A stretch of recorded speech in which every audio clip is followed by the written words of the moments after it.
Setelah kemerdekaan, Indonesia masih harus terus berjuang mempertahankan kemerdekaannya.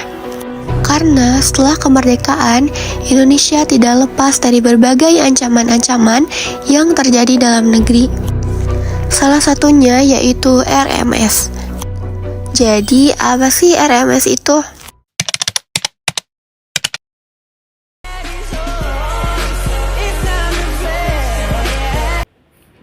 Republik Maluku Selatan atau RMS adalah gerakan separatis yang memproklamasikan kemerdekaan pada tanggal 25 April 1950. 4 bulan setelah pengakuan kedaulatan Indonesia oleh Belanda, gerakan ini didukung oleh beberapa politisi bekas pejabat negara Indonesia Timur atau NIT dan mantan perwira yaitu KNIL. NIT sebelumnya adalah bagian dari Republik Indonesia Serikat atau RIS yang pembentukannya didukung oleh Gubernur Jenderal Belanda Van Mock melalui Netherlands Indies Civil Administration atau NICA. Gerakan RMS dipimpin oleh Insinyur J.A. Manumasa, Sumokil dan tokoh-tokoh lokal lainnya seperti sekelompok raja dan pejabat, termasuk kepala daerah Maluku Selatan yaitu J.H. Manuhutu. Tujuan ini adalah untuk memisahkan diri dari Negara Kesatuan Republik Indonesia atau NKRI dan mendirikan negara merdeka di wilayah Maluku Selatan.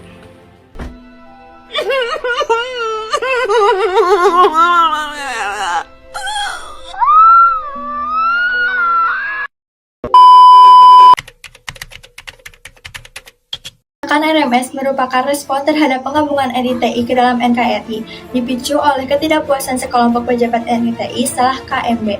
Selain itu, gerakan ini juga lahir dari kekhawatiran masyarakat Ambon yang diuntungkan oleh Belanda, takut akan kehilangan posisi jika Jakarta mendirikan pemerintahan efektif. RMS diinisiasi oleh Saul Mokil yang menentang pemerintahan pusat dan NITI. Secara keseluruhan, RMS mencerminkan konflik internal antara pemerintahan pusat dan daerah. Escucha las palabras de las brujas, los secretos escondidos en la noche, los antiguos... Sebelum mendeklarasikan kemerdekaan RMS, Sumokil adalah Menteri Kehakiman dan Jaksa Agung NIT. Bersama dengan Andi Aji, Sumokil menentang penggabungan NIT ke dalam Negara Kesatuan Republik Indonesia.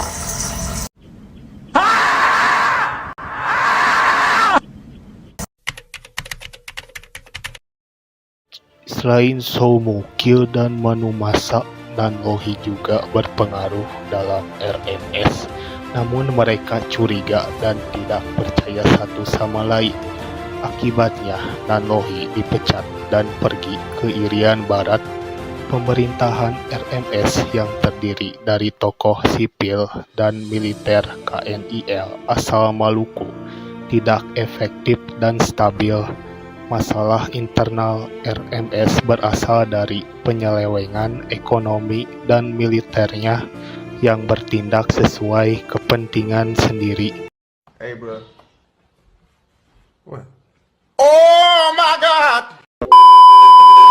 Untuk mengatasi gerakan RMS, pemerintah Indonesia melakukan diplomasi politik dengan mengirim delegasi yang dipimpin oleh Dr. Andes Calimena untuk bernegosiasi dengan Sumokil. Namun, misi perdamaian tersebut gagal. Sebagai tindak lanjut, pemerintah melancarkan gerakan operasi militer BOM 3 di bawah pimpinan Kolonel A.E. Kawilarang dari Tentara Teritorial Indonesia Timur. Operasi ini melibatkan pasukan Selam Bertiyadi dari Jawa dan pasukan Mayor Pelupesi dari Maluku yang dikerahkan untuk menghadapi basis kekuatan RMS di Pulau Ambon, Pulau Seram, dan Pulau Buru. Untuk menguasai Ambon sebagai wilayah terluas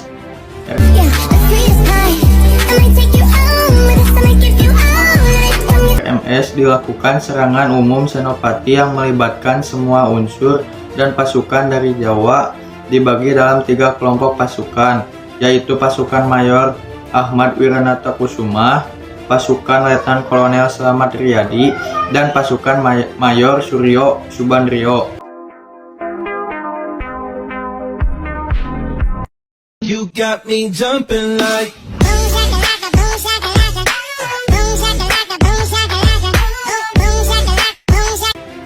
Setelah wilayah Republik Maluku Selatan atau RMS berhasil dikuasai oleh pasukan militer pemerintah Indonesia, Presiden pertama RMS yaitu J.H. Manuhutu, Perdana Menteri yaitu Albert W. Rizal, dan 9 menteri lainnya ditangkap dan diproses secara hukum. Sebagian pimpinan RMS melarikan diri ke Belanda dan mendirikan pemerintahan di pengasingan dengan bantuan pemerintah Belanda. Sementara itu, Soumokil, salah satu pemimpin RMS, pergi ke Pulau Seram dan mendirikan pemerintahan darurat RMS. Karena operasi pembersihan militer oleh pemerintah Indonesia yang dipimpin oleh Kolonel Alex Kawilarang, Soumokil dan pengikutnya melanjutkan perlawanan secara gerilya di Pulau Seram. Soumokil ditangkap pada tanggal 12 Desember 1963, menandai akhir pemberontakan RMS. Setelah melalui proses persidangan, Soumokil dijatuhi hukuman mati pada tanggal 12 April 1966. Selesai.